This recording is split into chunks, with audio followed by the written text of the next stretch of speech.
जीवन के किसी भी रहस्य को सुलझाने के लिए या किसी चीज को सीखने या जानने के लिए या फिर किसी भी समस्याओं का सामना करने के लिए ईश्वर ने हर इंसान को सक्षम बनाया है, कैपेबल बनाया है। वह किसी भी प्रॉब्लम का सॉल्यूशन अगर वह उससे अनजान है तो महीने 2 महीने में या जिंदगी के किसी पड़ाव में तो निकाल ही लेता है। लेकिन अगर उन्हीं सब समस्याओं को जिसे वह समझने का प्रयास कर रहा है उसे सुलझाने में वह व्यक्ति मदद कर दे जो उसी तरह की समस्याओं का सामना पहले ही कर चुका हो, तो उस समस्या का हल तुरंत मिल जाता है, जल्दी मिल जाता है। यानी कि जिस चीज में उसको बहुत ज्यादा परेशानी होने वाली थी उसका इलाज तुरंत हो गया और उसको परेशानी भी नहीं हुई। जानते हैं उस व्यक्ति की मदद जिसने की वह कौन है? वह है गुरु। अगर गुरु ना हो तो सिंपल चीज भी कॉम्प्लेक्स हो जाती है और अगर गुरु हो तो मुश्किल से मुश्किल चीजों को बहुत ज्यादा सरल कर देते हैं, आसान कर देते हैं। ठीक इसी प्रकार होते हैं जन्म कुंडली के सबसे शुभ ग्रह,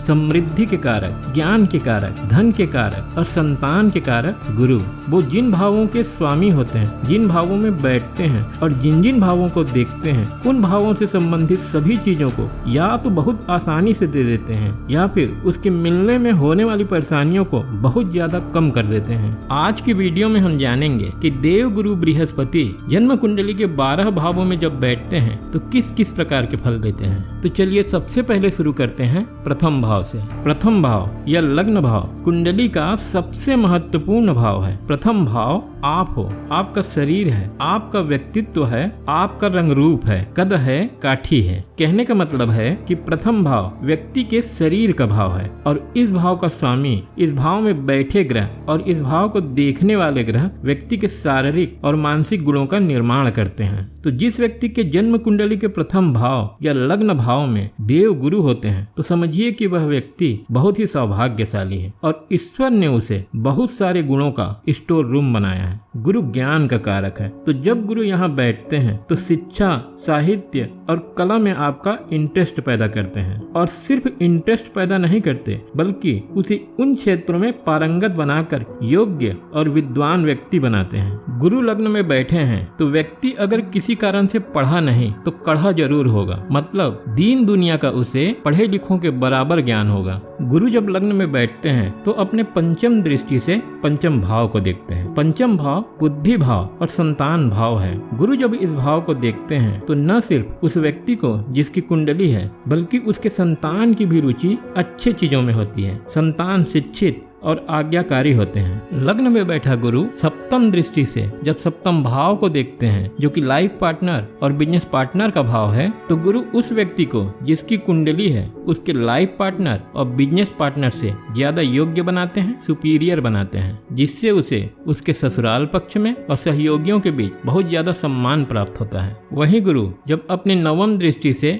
नवम भाव को देखते हैं, अपने भाग्य भाव को देखते हैं, तो व्यक्ति के भाग्य का सहयोग बहुत अच्छा मिलता है। लग्न में बैठकर गुरु व्यक्ति को धार्मिक बनाता है। पूजा पाठ और सत्संग के कार्यों में वह बहुत ज्यादा रुचि लेता है। चलिए अब जानते हैं कि गुरु जब दूसरे भाव में बैठते हैं तब क्या क्या फल देते हैं। दूसरा भाव धन भाव है, पैतृक संपत्ति का भाव है, आपकी वाणी और कुटुंब का भाव है। गुरु जब इस भाव में बैठते हैं तो क्योंकि यह भाव वाणी का है तो व्यक्ति जब बात करता है तो उसके बातों से ज्ञान झलकता है। सामने वाला सिर्फ सुनकर ही उनकी योग्यता का अंदाजा लगा लेता है और प्रशंसक बन जाता है। दूसरा भाव कुटुंब का भी भाव है, तो व्यक्ति अपने परिवार को एक करके और बांध कर रखता है और अपने परिवार में सामंजस्य बना के रखता है। गुरु धन का कारक है और दूसरा भाव भी धन भाव है। गुरु यदि यहाँ पाप प्रभाव में नहीं है तो बहुत ज्यादा धनवान बनाते हैं, पैतृक संपत्ति मिलने का योग बनाते हैं, और अगर पाप प्रभाव में है तो इन्हीं चीजों में प्रॉब्लम क्रिएट होने की संभावना होती है। गुरु दूसरे भाव में बैठकर अपने पंचम दृष्टि से छठे भाव को देखते हैं जो कि शत्रु भाव है। जब ये शत्रु भाव को देखते हैं तो आप अपने शत्रुओं की नजरों में भी सम्मानित होते हो, आपके विरोधी भी आपका सम्मान करते हैं। वहीं गुरु जब अपने सप्तम दृष्टि से अष्टम भाव को देखते हैं तो व्यक्ति अध्यात्म, पराविद्या मतलब जादू, टोना, तंत्र मंत्र और ज्योतिष, हस्तरेखा जैसी चीजों में उसकी गहरी रुचि पैदा करते हैं। वहीं जब अपने नवम दृष्टि से 10वें भाव को देखते हैं जो कि कर्म भाव है, मान सम्मान प्रतिष्ठा का भाव है, तो व्यक्ति अपने कार्य क्षेत्र में सर्वश्रेष्ठ सफलता हासिल करता है। और क्योंकि यह भाव मान प्रतिष्ठा का भी है तो गुरु जब इस भाव को देखते हैं तो आपका कार्य क्षेत्र में, मतलब जहां आप काम करते हो, वहां आपके सम्मान को बढ़ाते हैं और सम्मान को बनाए रखते हैं। अब बात करते हैं तीसरे भाव की कि गुरु जब तीसरे भाव में बैठते हैं तब क्या क्या फल देते हैं। गुरु जब तीसरे भाव में बैठते हैं, जो कि पराक्रम का भाव है, छोटी यात्राओं और आपके शौक और आपकी हॉबी का भाव है। तीसरे भाव में जब क्रूर ग्रह बैठते हैं तो व्यक्ति को पराक्रमी बनाते हैं, लेकिन जब गुरु बैठते हैं जो कि बहुत सौम्य है तो व्यक्ति को सहनशील और संयमी बनाते हैं। तीसरा भाव हॉबी का भी है, तो व्यक्ति की रुचि लेखन और कला के क्षेत्र में बढ़ाते हैं। गुरु जब यहाँ बैठते हैं तो व्यक्ति जिसकी कुंडली है उसके छोटे भाई बहन को भी बहुत ज्यादा योग्य बनाते हैं। गुरु जब तीसरे भाव में बैठते हैं तो अपने पंचम दृष्टि से सप्तम भाव को देखते हैं, जो कि मैरिज और लाइफ पार्टनर का है, तो वो वैवाहिक संबंधों को अटूट बनाते हैं। अपने सप्तम दृष्टि से नवम भाव को देखते हैं तो व्यक्ति की रुचि धार्मिक कार्यों में होती है, और अपने नवम दृष्टि से आय भाव को देखते हैं तो आप श्रेष्ठ आय प्राप्त करते हो। आप अपने आय के सोर्स को बढ़ाने का प्रयास करते हो और एक से अधिक आय के स्रोत डेवलप करने की कोशिश करते हो। अब बात करते हैं कि गुरु जब चौथे भाव में बैठते हैं तब क्या क्या फल देते हैं। गुरु चतुर्थ भाव में बैठकर आपकी माता को सुख प्रदान करते हैं। व्यक्ति अपने माता पिता का ध्यान रखने वाला और सेवा करने वाला होता है। गुरु इस भाव में बैठकर व्यक्ति को अच्छे विचारों वाला और निष्कपट बनाते हैं। चौथा, आठवां और 12वां भाव मोक्ष भाव कहलाता है। गुरु यहाँ बैठकर इन तीनों भाव को एक साथ देखते हैं तो व्यक्ति धीरे धीरे सांसारिक चीजों के बजाय आध्यात्मिक चीजों में ज्यादा रुचि लेने लगता है। गुरु यहाँ बैठकर अपने पंचम दृष्टि से अष्टम भाव को देखते हैं तो पैतृक संपत्ति मिलने का योग बनाते हैं। अपने सप्तम दृष्टि से कार्य भाव को यानी दसम भाव को देखते हैं तो यह आपके कार्य क्षेत्र को बहुत अच्छा कर देते हैं। गुरु जब यहाँ से दसम भाव को देखते हैं तो आपके बिजनेस में, काम में, नौकरी में स्थायित्व देते हैं। और जब नवम दृष्टि से 12वें भाव को देखते हैं जो कि खर्चे का भाव है, तो आप खर्चा भी बुरे कार्यों में न करके धार्मिक कार्यों और अच्छे कार्यों में करते हैं। अब जानते हैं कि गुरु जब पंचम भाव में बैठते हैं तब क्या क्या फल देते हैं। गुरु जब पंचम भाव में बैठते हैं जो कि बुद्धि का भाव है और गुरु ज्ञान के कारक हैं,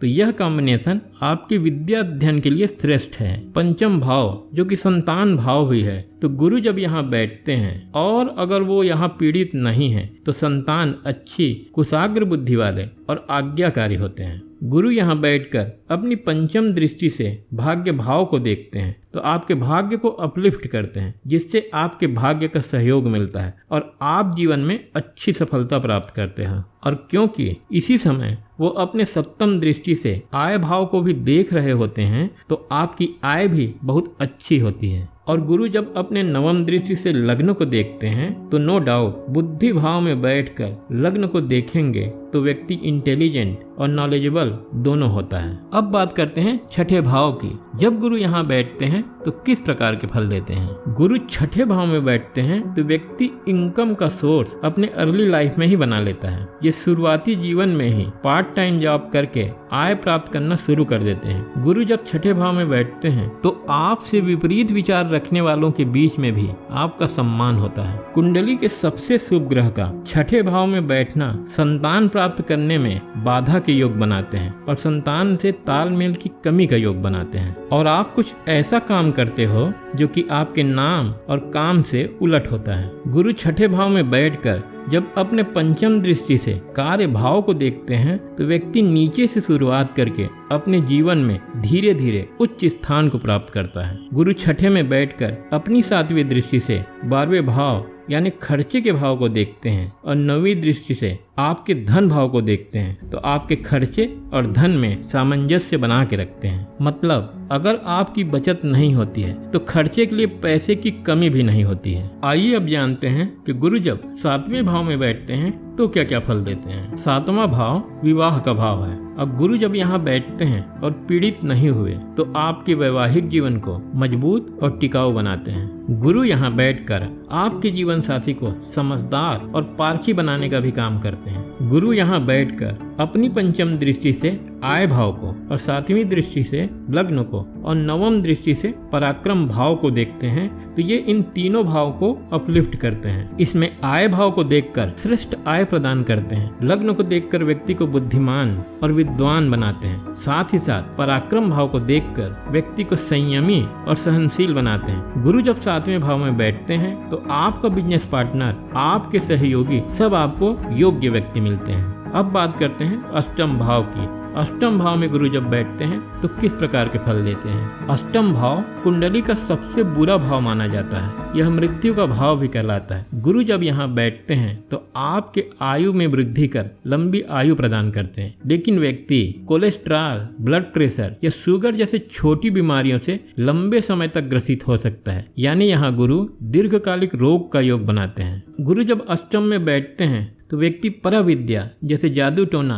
तंत्र मंत्र, हस्तरेखा और ज्योतिष के क्षेत्र में बहुत रुचि रखता है, और सिर्फ रुचि नहीं रखता बल्कि इनको सीख कर पारंगत भी हो जाता है। अष्टम भाव में बैठा गुरु कार्य में उतार चढ़ाव देता है, जिससे वाद विवाद की भी संभावना होती है। गुरु अष्टम में बैठकर पांचवी दृष्टि से 12वें भाव को, सप्तम दृष्टि से दूसरे भाव को और नवम दृष्टि से चौथे भाव को यानी सुख भाव को भी देखते हैं, तो इन तीनों भाव की वृद्धि करते हैं। अब बात करते हैं नवम भाव की। नवम भाव भाग्य का भाव है। गुरु काल पुरुष की कुंडली के भाग्य भाव के स्वामी होते हैं। भाग्य भाव के स्वामी का भाग्य भाव में बैठना आपके भाग्य के लिए बहुत ही शुभ होता है। यहाँ से बैठकर गुरु अपने पंचम दृष्टि से लग्न को और नवम दृष्टि से संतान भाव को देखते हैं, तो भाग्य भाव के स्वामी का कुंडली की त्रिकोण को देखना आपको परम भाग्यशाली बनाता है। आप अपने पिछले जनरेशन से बहुत ज्यादा सफल होते हो और अपने पूरे परिवार में सम्मान प्राप्त करते हो। नवम भाव धर्म भाव है, तो कहने की जरूरत नहीं कि आप धार्मिक कार्यों में लिप्त रहते हो। आइए अब बात करते हैं दसम भाव की। दसम भाव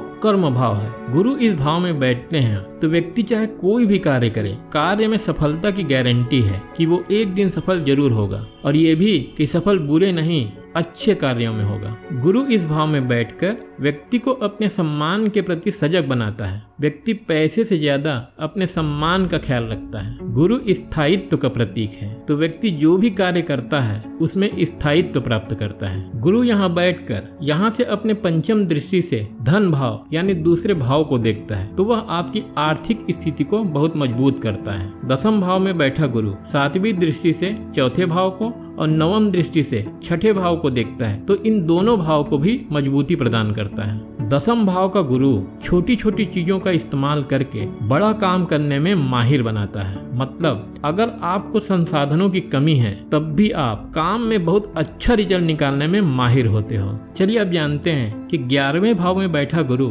आपको किस किस प्रकार का फल देते हैं। यह भाव आपके आय का भाव है, आपके इनकम का भाव है। कुंडली का 11वां भाव 12 भावों में से एकमात्र ऐसा भाव है जहां पाप ग्रह हो या शुभ ग्रह दोनों बहुत अच्छे रिजल्ट देते हैं। ऐसे में आय भाव में गुरु का बैठना बहुत ज्यादा लाभदायक है। गुरु जब इस भाव में बैठते हैं तो आप एक से ज्यादा इनकम के सोर्स डेवलप करते हो, और एक से ज्यादा इनकम के सोर्स डेवलप करके बहुत ज्यादा और अच्छी आय प्राप्त करते हो। 11th हाउस में बैठा गुरु आपको मल्टीटास्कर बनाता है, मतलब एक समय में कई चीजों को करने में आप एक्सपर्ट होते हो। 11th हाउस में बैठा गुरु अपने पंचम दृष्टि से तीसरे भाव को, सातवीं दृष्टि से 5वें भाव को यानी बुद्धि और संतान के भाव को, और अपने नवम दृष्टि से विवाह के भाव को देखते हैं, तो इन तीनों भावों के फलों में बहुत ज्यादा वृद्धि करते हैं। 11th हाउस में बैठा गुरु आपको पैसे का वैल्यू करना सिखाता है, खर्च कहाँ और कब करना है ये सिखाता है। इसीलिए आप 11th हाउस में बैठे गुरु के कारण जितने धनी होते हो उतने दिखते नहीं। अब बात करते हैं